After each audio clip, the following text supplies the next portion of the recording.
Hello students, in the earlier videos we have studied about the measurement of national income, and in that we have studied two methods to calculate national income. Which was the first method? Value added method. Second one was what? Income method. So today's video we are going to study the last method of national income, that is expenditure method. So let's start our today's video. See students, this is the last method of national income. In the first method, in the value added method, what we have done, हमने क्या कर दिया? We have added value, मतलब हमने कुछ काम किया. We have done hard work. ठीक है?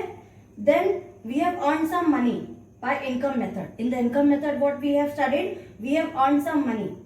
ठीक है? Income method. उससे हम लोगों ने भी national income निकाली. Now the money what we have earned, we will spend that. तो उससे भी नेशनल इनकम हम निकाल सकते हैं. ठीक है? So we can calculate national income by expenditure method also. So let's start. But before that students, national income के एग्रीगेट्स और नेशनल इनकम के मेथड्स की जो वीडियो है, please I request all of you to watch those videos. So watch those videos in a sequence which I have sent. If you watch in between this video, if you are directly going to watch this, you will not understand anything. So based on that expenditure, today we are going to study how to calculate national income based on all our expenses. Okay? So let us start. So first see the definition of expenditure method. According to this method, national income is measured in terms of expenditure. मतलब इस method के हिसाब से national income कैसे major होती है? Expenditure जो हम करते हैं, expenditure made by the consumers. Consumers means household, that is us, on purchase of final goods and services. Final goods means what students? Once again I am telling, final goods means those goods which directly we are going to consume. Means आगे से उन goods के ऊपर अब कोई manufacturing further नहीं होनी है. That is the meaning of final goods. Produced in the economy during an accounting year. This is the meaning of expenditure method. This is not the meaning of national income. Okay?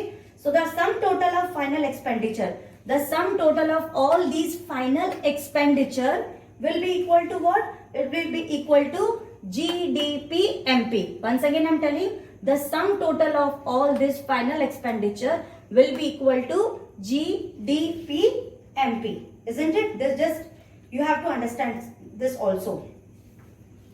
Now see children. Earlier also I have told you that in national income only final goods को ही हम लोग use करते हैं. Final goods मतलब क्या होता है? वो गुड्स जिनको हम डायरेक्ट यूज करेंगे, which we are going to consume directly. उन पे कोई मैन्युफैक्चरिंग अब फर्दर होनी नहीं है. ठीक है? That is the meaning of final goods. It means एक इकोनॉमी के अंदर एक साल में मैंने कितना खर्चा किया on final goods and services, उसके through how to calculate national income. This we are going to study today. तो जो फाइनल एक्सपेंडिचर है, we have done whatever final expenditure we have done. Okay, तो इन सबको मिला के when we will add up all this things, what we are going to get? We are going to get GDP MP. And what is national income? National income is NNP-FC.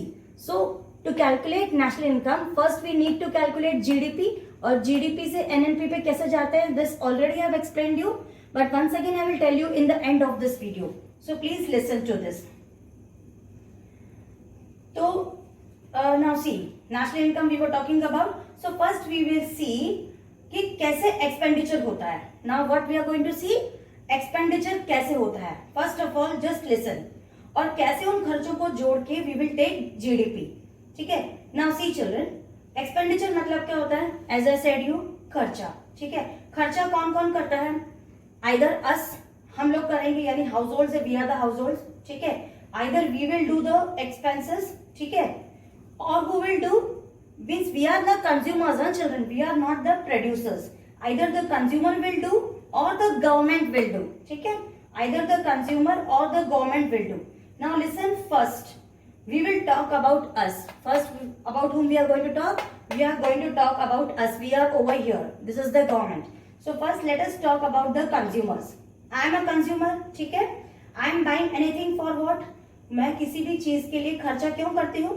क्योंकि मुझे उस चीज को कंज्यूम करना है. ठीक है? क्योंकि अगर मैं उस चीज को कंज्यूम कर रही हूँ इसीलिए तो मैं उसको खर्चा कर रही हूँ। टेक एन एग्जाम्पल, अगर I am going to the market to buy a packet of bread, why I am buying a packet of bread? Because I want to consume that. So this is the first meaning. So first one, there are several components of final expenditure. When we add up all these components, we are going to get GDP, MP, and with GDP we can calculate NNP. So the first component in this final expenditure is private final consumption expenditure. ठीक है, private final. Now understand the meaning, children. यानी private मतलब हम लोग हो गए, we हो गए, फाइनल मतलब डायरेक्टली कंज्यूम करना, फाइनल का मतलब क्या होता है, डायरेक्टली कंज्यूम करना, एंड एक्सपेंडिचर, ठीक है, इट मींस मैं कंज्यूम करने के लिए जो खर्चा कर रही हूं on final goods, that is this, ठीक है। So why we are doing this expenditure, consume करने के लिए। Now see this is about us, ये तो हमारे बारे में हो गया, we are the household. Now see apart from us who else is doing the expenditure, government. दो पार्टीज है यहाँ पे जो एक्सपेंडिचर करती है, consumer as well as the government. ना government is also doing the expenditure, ठीक है, गवर्नमेंट भी एक्सपेंडिचर क्यों करती है, कंज्यूम करने के लिए, ठीक है, मतलब खर्चा करने के लिए।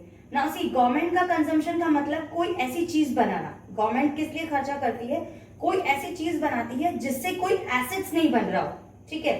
For example, if I am doing expenditure on law and order, तो लॉ एंड ऑर्डर्स पे अगर गवर्नमेंट खर्चा कर रही तो क्या उससे कोई बिल्डिंग क्रिएट हो जाएगी क्या, नहीं, नो, ठीक है, दैट मीन्स कोई एसेट नहीं बन रहा है। या फिर अनदर एग्जांपल ले लो, अगर गवर्नमेंट एक्सपेंडिचर कर रही है एजुकेशन सेक्टर पे, ठीक है, if the government is doing expenditure on education, it means on government is doing expenditure on study material, ठीक है, जिससे कोई आउटपुट या कोई एसेट नहीं बनने वाला है। गवर्नमेंट अगर लॉ एंड ऑर्डर या एजुकेशन पे कोई एक्सपेंडिचर करती है तो उससे कोई एसेट क्रिएट नहीं हो रही है, रिमेंबर दिस चिल्ड्रन, और जिससे कोई आउटपुट नहीं बन रहा है। तो second one is what, government final consumption expenditure, ठीक है। फर्स्ट वन इज व्हाट, हमने क्या कंज्यूम किया, सेकंड पार्ट इज गवर्नमेंट ने कंज्यूम किया। सो एक्सपेंडिचर का first part we did, we consumed it, second part government ने फाइनल कंजम्पशन एक्सपेंडिचर क्या किया, ठीक है। This is the meaning of this. Now see third part में क्या होता है, थर्ड पार्ट इज, क्या हम सिर्फ खर्चा कंज्यूम करने के लिए ही करते हैं, जस्ट टेल मी, क्या हम लोग खर्चा सिर्फ कंज्यूम करने के लिए ही करते हैं क्या, नहीं ना, हम लोग किसी किसी चीज को एसेट्स के लिए भी खर्चा करते हैं। फॉर एग्जाम्पल, अगर हम लोग घर खरीदते हैं, we are buying a home, ठीक है, और we are buying a car, ठीक है, that is our asset. If I am spending money on buying home, that is also my asset. If I am spending money on buying a new mobile phone, that is also my asset or not? So what happens children? These are what? These are our assets. अगर मैं bike खरीद रही हूँ, या फिर मैं shoes खरीद रही हूँ, या फिर मैं कपड़े खरीद रही हूँ, क्लोथ्स, मोबाइल, या whatever it is, कार और house, so all these are what? These are our assets, ठीक है। It means मैंने खर्चा किया उस चीज को कंज्यूम करने के लिए जिस चीज के बराबर मैंने कोई चीज ली। Means, for example, I am spending 50,000 rupees on buying a new mobile phone. तो मैं 50,000 रुपीज खर्चा कर रही हूँ, तो उसके बदले मैं एक उतनी ही वैल्यू का कोई सामान भी तो खरीद रही हूँ कि नहीं। I am buying one asset for me और not, getting it children? So that is what, I am buying one, I am doing the final consumption. मैं फाइनल कंजम्पशन नहीं करूँ, वो मेरा कैपिटल फॉर्मेशन हो गया। That is what, that is my gross fixed capital formation. Understand this, यानी मैंने जो पैसे स्पेंड किए वो फिनिश नहीं किया। अगर मैं 50,000 रुपीज का मोबाइल ले रही हूँ तो क्या मैंने वो 50,000 रुपीज फिनिश कर दिए क्या? नहीं, उस 50,000 के बराबर का मैंने एक एसेट परचेज कर लिया है जो कि मेरे पास रखा हुआ है, ठीक है, जिसको हम कभी खत्म नहीं कर सकते। तो क्या मैं उस मोबाइल फोन को तोड़ के खा जाऊंगी क्या? No. Is it possible? No, that is not at all possible. That is what, that is my investment, that is my investment. Understood? So the third part is what, gross domestic capital formation. Now see, gross का मतलब क्या होता है? This gross purchasing value, ठीक है। Domestic मतलब क्या होता है? इनसाइड इंडिया, अपनी कंट्री के अंदर। Capital formation means what children? Assets, ठीक है। It is also known as gross investment. So third part expenditure, third part का एक्सपेंडिचर क्या है? मतलब एक्सपेंडिचर क्यों करेंगे? फॉर कैपिटल फॉर्मेशन, ठीक है। Either we will do the investment expenditure for capital formation. Now see there are two parts in this gross domestic capital formation में, there are two parts, ठीक है। Why two parts are there? First understand data, मैंने खर्चा किया, understood this. किसी चीज को खरीदने के लिए जिसको कंज्यूम नहीं करेंगे, तो ऐसी दो चीजें हो सकती है, ठीक है। कौन कौन सी हो सकती है, पहले ध्यान से सुनो। एक तो वो होगी ऐसी चीज जिसको हम लोग रखेंगे, मतलब जैसे मैंने I told you if I am buying a house, ठीक है, उस चीज को हम लोग क्या करेंगे, रखेंगे। वो हमारी क्या हो सकती है, एसेट हो सकती है। We don't want to sell the house, जिसको हम बेचेंगे नहीं, and we will stay in that house. And एक ऐसी कोई दूसरी चीज हो सकती है जिसको हम सिर्फ कंज्यूम करेंगे। एक हो सकती है जिसको हम सेल नहीं करेंगे, एंड सेकेंड इज व्हाट, जिसको हम खरीदेंगे, not for consuming, only for selling. Once again I am telling, in gross domestic capital formation there are two parts, gross fix capital formation, ठीक है। नाउ सी, अगर मेरे पास एक साड़ी का शॉप है, एग्जाम्पल ले लो, तो what I am doing, I am buying from where, I am buying from wholesaler, so that I can sell to my consumer, okay. So दो तरीके के कैपिटल फॉर्मेशन होते हैं। कितने तरीके के होते हैं? दो तरीके के कैपिटल फॉर्मेशन होता है। एक होता है gross fix capital formation. See properly, gross word is over here, यहाँ पे क्या है, नेट वर्ड नहीं है चिल्ड्रन। अगर नेट होता तो आप लोग क्या करते हैं, डेप्रिसिएशन को क्या करते हैं, ऐड करते, इसको ग्रॉस बनाने के लिए, ठीक है। Always keep this in mind children. Fix